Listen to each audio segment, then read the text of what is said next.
In this video, I will show you how to transfer Solana from Binance to Phantom wallet. After you open up now your Phantom wallet like this now, go and tap on this receipt button. Now go and copy the Sol wallet address. Here is Solana. After you copy the Solana wallet address like this, now close the Solana and go to Binance. After you open your Binance app like this now, all you have to do, you can tap on this option, asset button. So from this asset, now go ahead and search, tap on this withdraw, go to withdraw again. So from this withdraw section, go and search for the Solana you want to send. I will search for Sol. Just search for Sol like this, S-O-L.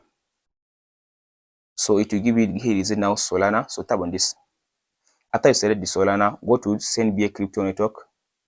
So from this option now, it will ask you to paste in the address in this option. Long press your hand and paste in the address. And here is the network, Solana. So now specify the amount you want to withdraw. The minimum withdrawal from Binance is 0.1. So I will specify, let's say 0.5.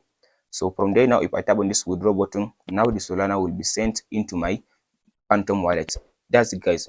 If you found this video helpful, please like and subscribe.